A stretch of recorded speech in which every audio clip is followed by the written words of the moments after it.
Good evening, everybody. Naughty Beaver. Oh, thank you, Heavenly Father. Christmas hath come early this year. See this news organization? This is going to make your day. Former Israeli space security chief says extraterrestrials exist, and Trump knows about it.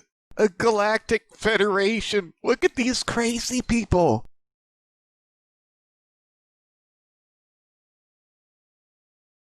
Galactic Federation. That sounds an awful lot like Star Trek for some reason.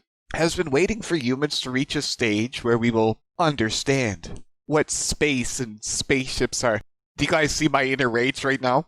The Pleiadians have been lecturing on the metaphysics for 3 years with Gosha, and the news is giving a soft disclosure but lying yet again. They're just waiting to teach us that spaceships are real and they fly, like we're complete morons or something. This is the world we live in, but I gotta show you guys this article just for giggles. Aliens exist and President Trump knows about it. That's according to Israel's former space security chief. In an interview with an Israeli newspaper, he said the aliens have been waiting until today for humanity to develop and reach a stage where we will understand in general what space and spaceships are. Do you guys see the garbage in this world? They're telling a half-truth, but they're mixing it with typical lies. As if they care about space and spaceships, like they're going to give us technology. You guys realize why I'm rejoicing inside? It's the best Christmas gift I could ever want. At least for now. With this lying rat bastard media that we have, it's a beginning. It's truly wonderful. I'm sorry I'm smiling ear to ear right now. NBC News Chief Global I told you this was coming. Correspondent Bill Neely explains this one. Hi, Alison. Well, this is quite a story, and it comes from the man who headed Israel's space security program for nearly 30 years. Chaim Eshed is making the extraordinary claim that the United States and Israel have been in contact with a group of aliens for years, not immigrants, but extraterrestrials. He has called them the Galactic Federation of Aliens, and he says President Trump is aware of the existence of these aliens and had been on the verge of revealing their secrets, he claims, but was asked not to do so by the Federation in order to prevent what he calls mass hysteria. Well, the retired general... There it is again with the next lie. The Pleiadians has said they've tried countless times to make contact. They started with the United Nations originally because in their minds they thought, well, we elected all those people to represent humanity. Yeah, it's not quite the truth. Obviously, it is the head of the cabal, and they ran them off the planet. This is my inner rage and joy at the same time. I just can't overstate this to people. Obviously, if you've been following this channel, you know where I'm going to go with this, but... says the US and Israel have kept it from the public because, quotes, humanity isn't ready and the aliens don't want to reveal themselves until humanity can evolve, he says, and understand what space really is. Well, the good news is that he claims an agreement has been reached between the US government and the aliens, a contract to do experiments here.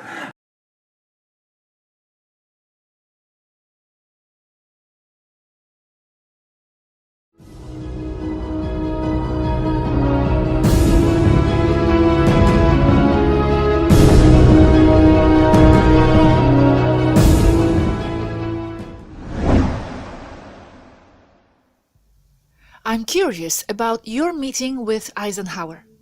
Can I start with questions, please? Go ahead. Thanks. How was the meeting organized? How was the first contact with members of the US government? The Federation from here, from the High Council, has sent the message to President Eisenhower via imposition of radio frequencies breaking into the Pentagon that was then new in 1947. It was the only way for our contact to be taken as true. You have to keep in mind that back then there was not as much disinformation and pranks as there is now. As a representative of the Federation and with English proficiency, I was proposed as the contact. The first contact was made at the Edwards base in California on February 18, 1954. No Hollow Man, Edwards AFB. The reason is that this base has a very large extension of tracks on a large plane. It was later used as an emergency runway for the space shuttle and was far from the public eyes. But we came here as a team in 1952, and from there, some of us, to 1937. Ike Eisenhower was urged to take the strictest security measures to avoid a mishap between our two races if there was an attack on us. Even so, we were heavily armed and in high-tech suits that absorb impacts of kinetic weapons and energy. Ike accepted. On February 18, 1954, first landed the presidential plane. It was not yet a Lockheed Constellation Tetra engine, but a smaller twin-engine Lockheed Electra similar to the one used by Amelia Earhart on her fateful journey. The Electra landed at the end of the furthest runway, and there it remained without anyone leaving. We, from above, in invisible stealth mode, were observing everything from about 300 feet high, AGL, above ground level altitude, contrary to mean sea level or MSL. There was only one jeep in sight, with military personnel with rifles, and we asked Ike to radio him away.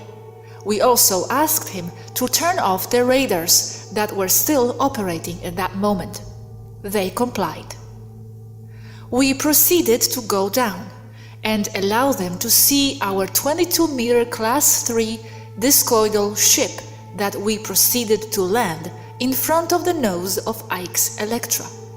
We opened the ramp and the Electra did the same. Ike went down the ramp dressed military in his sand-colored suit with a hat and emblems. I did the same, dressed only in a bluish-gray one-piece suit. They could see that I was not armed.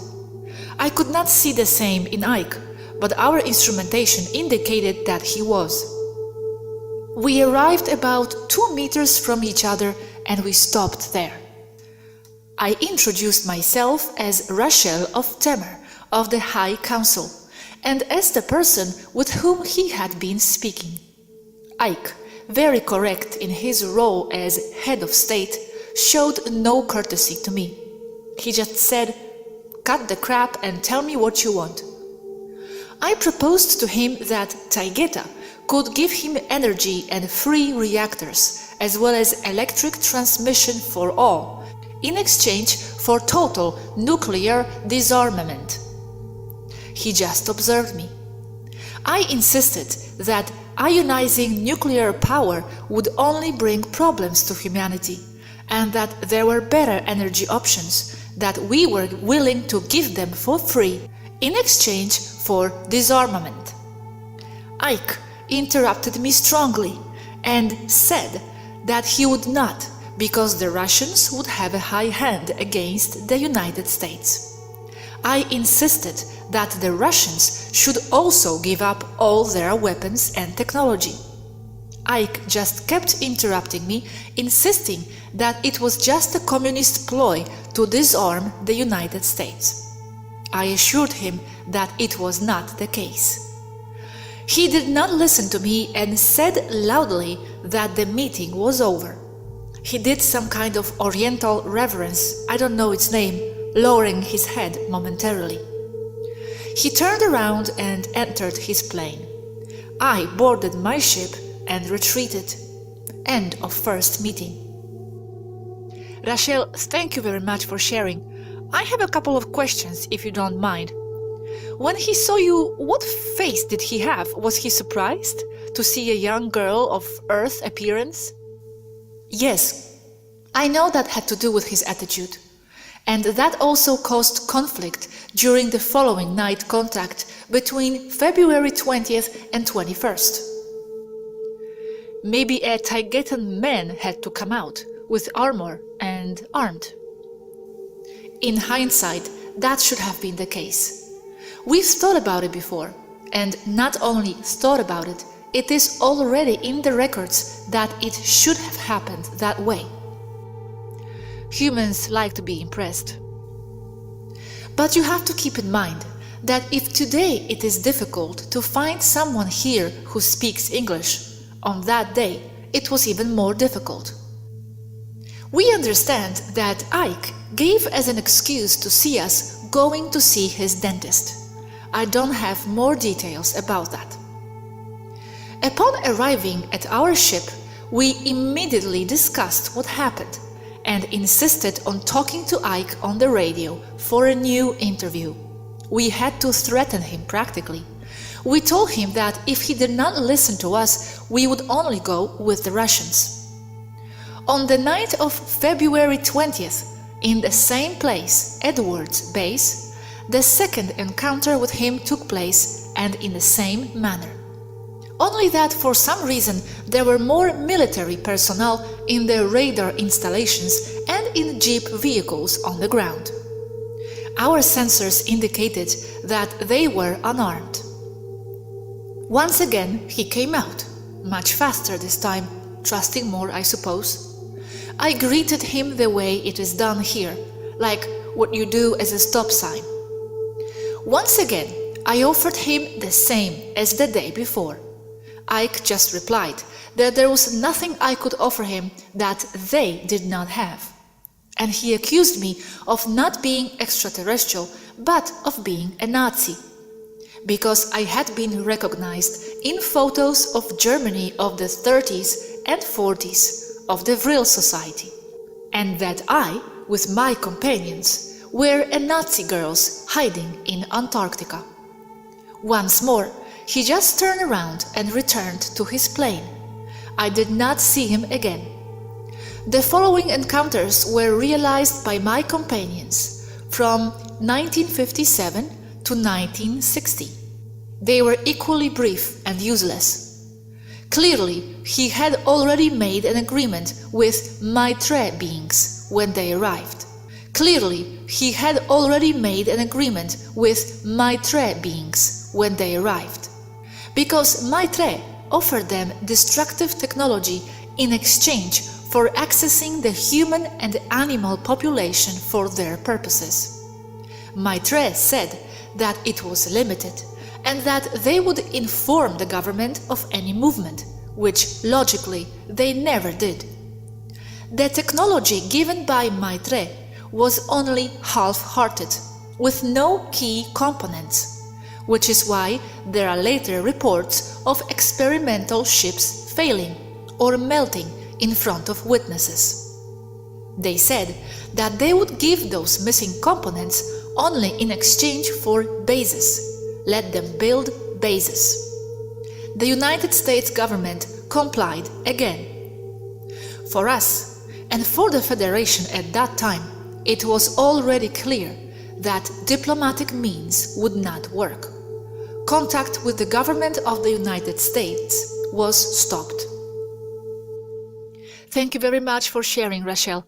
There's also, he says, a secret underground base on Mars where there are American... Oh my god. Eisenhower made that agreement with the negatives so they could kill, eat, consume the blood of the American people. That's kind of the thing that's going to be revealed, and that's not the Federation. It's the negative regressive races. This is that misinformation. Disclosure is inevitable, but they're still going to keep the narrative and try and deflect and make everybody hate this or love that. The insanity of these things when you've been studying or working with the Pleiadians, per se, for 3 years, giving their views on everything. It's so maddening because it's NBC News, number one, but it's at least something. At least now if my mother sees it on television, maybe it'll be partly real. American and alien representatives. Now, this former head of a branch of Israel's defense ministry is 87. He was very well respected, at least until now. And he said all this in an interview. Right there. I'm choking on lasagna right now. The former defense minister was respected until now. Well, there's Canada's 87-year-old former defense minister, face-to-face meetings with ETs and alien treaties. Exactly, that's what I've been telling you guys. Old men don't want to die with this crap on their conscience when we're at the precipice of a nuclear war and everything else. So why is it we have two crazy old people leading the world's militaries? This is my inner rage when I hear this type of thing on the news. If they're that bad of people, why did we elect them to lead our military? And what would make them come out and lie through their teeth? That's the insanity of this world. With an Israeli newspaper in Hebrew, but it's really taken off after parts of it were published in English by the Jerusalem Post today. He says he's come forward now in the hope that his news will be accepted as true. He notes that if he'd made these claims 5 years ago, he would have been hospitalized, but now he says, I've got nothing to lose. Well, so far, President Trump has not tweeted about this, though remember a year ago, he did set up the Space Force as... Do you guys understand how offensive this is? Your military leaders in this world are supposed to be your war heroes. I don't know if people forgot that. Like, they threw away Flynn, they brought him back, Paul Hellyer, he's just garbage. You guys gotta understand, if he was leading the military back in the 40s as a defense minister, they were righteous, God-fearing men. And a commander coming out of Israel was probably no different, being back in that time in the 60s. You guys see the world that we live in? Why would these old men lie on their deathbeds, so to speak? This is unfortunately how the media deflects. They're telling you what to think of these people. This is why these organizations have got to burn on this planet. As the fifth branch of the US Armed Forces. Well, we did ask the White House, the Department of Defense, and Israeli officials to comment. So far, they have not responded to the NBC News request. And I wonder if they ever will. Alison. Well, 14. If you stop being lying shitbags, maybe they'll talk to you someday. So I just want to make that quick video for giggles. Thanks for sending me in that link there. I had caught it a little bit earlier. This is just a little reality check of what I said was coming. And good old Nostradamus telling us that God or Jesus is doing something with the spaceships. So it's not as black and white about the end of the world as you thought. One of the key things with the Pleiadians that they said is that if the world realizes we're not alone in the universe, the world ends. And anybody that's watched Scotia's videos understands completely why they said that, because this Earth is predicated on a belief that we're alone in the universe. Otherwise, the Matrix just falls apart. Because people are going to realize we are the aliens playing a video game. That's as simple as it gets in this world. You're like, what? What? No, what now? It said, we are the aliens. When you wake up, you'll probably remember that in time. So I want to put that fun-filled video out there, just for giggles. Love you lads. Hey, talk to you soon. Naughty Beaver out. Take care. There will be many strange beasts upon the earth in those days, some from the past and some that we have never seen. The nature of mankind will appear strange in these times, as we walk between worlds, and we will house many spirits even within our bodies. After a time, we will again walk with our brothers from the stars, and rebuild this earth. But not until the purifier has left his mark upon the universe. No thing living will go untouched, here or in the heavens. The way through this time, it is said, is to be found in our hearts, and reuniting with our spiritual self. Getting simple and returning to living within upon the earth and in harmony with her creatures. Remembering that we are the caretakers, the fire keepers of the spirit. Our relatives from the stars are coming home to see how well we have fared in our journey. Hope prophecy. Mars, warlike force threatening us. Bloodshed 70 times. Clergy rising, then ruined. More those too. No care to listen.